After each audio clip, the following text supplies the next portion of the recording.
Hello friends, आज हम लोग पढ़ने वाले हैं पेयर स्ट्रेन थ्योरी, जो कि स्मॉलेस्ट क्लास और आपकी बिगेस्ट क्लास में भी इसका थ्योरी है, जो कि सभी क्लास के लिए यूज़फुल है। तो पेयर स्ट्रेन थ्योरी के अकॉर्डिंग ये कहता है आपका small number of carbon atom cycle are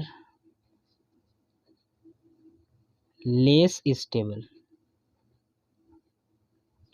due to high bond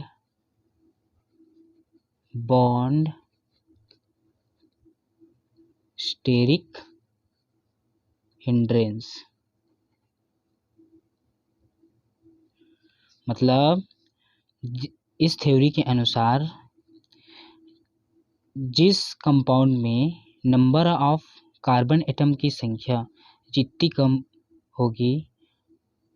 होगी वहाँ लेस स्टेबल होगा due to the high bond steric hindrance, because क्योंकि इसमें सिग्मा बॉन्ड के बीच स्टेरिक हिंड्रेंस या बॉन्ड स्ट्रेंथ सबसे अधिक होगा।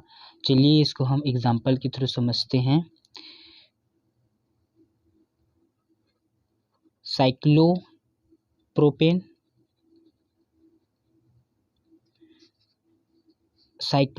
जिसमें कार्बन की संख्या 3 होती है, तो ये लेस स्टेबल होगा due to the cyclobutane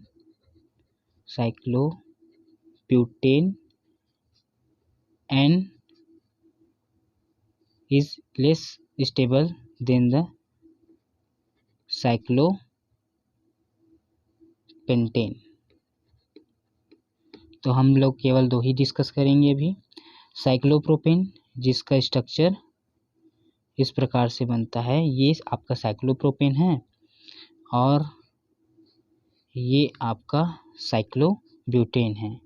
cyclopropane देखिए इसमें ये कितने डिग्री का एंगल बनाएगा, तीनों 60 डिग्री का एंगल बनाएगा, ठीक है। उसी प्रकार से ये साइक्लोब्यूटेन ये 90 डिग्री का एंगल बनाएगा।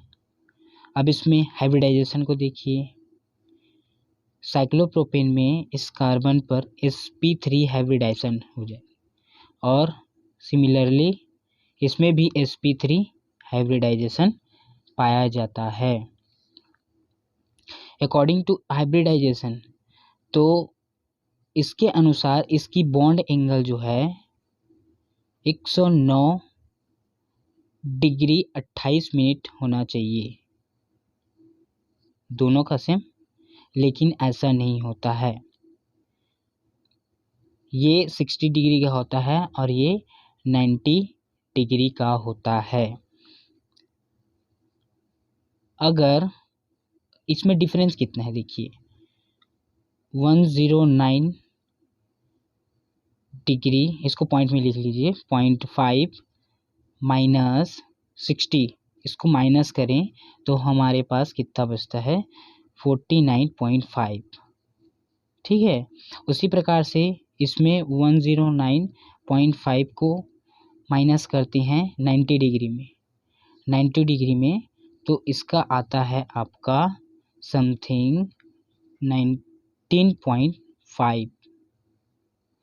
तो इससे हमें पता चलता है कि ये ज़्यादा स्टेबल है, क्योंकि इसमें बॉन्ड स्ट्रेंथ सबसे कम है। देखिए इसमें इसकी जो डिफरेंस है वो कम है, तो ये सबसे स्टेबल होगा।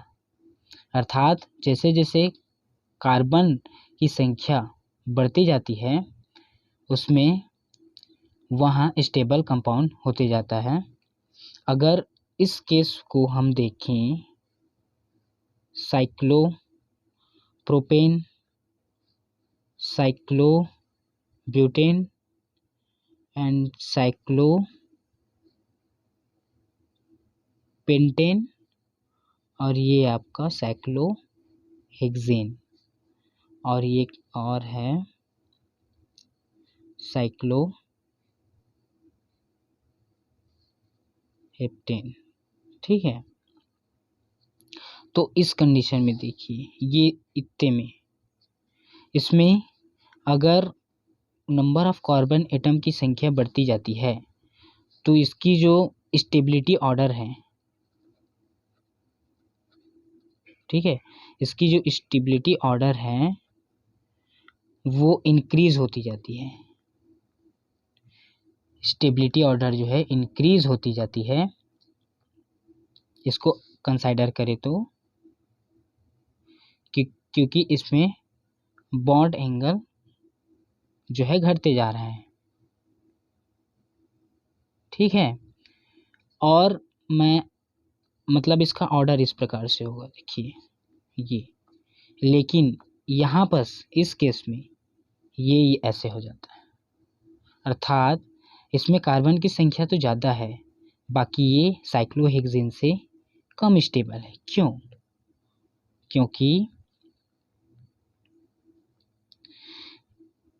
इसमें साइक्लोहेक्सेन में अगर इसकी एक्चुअल केमिस्ट्री में हम लोग जाएं तो इसका स्ट्रक्चर इस प्रकार से होता है, देखिए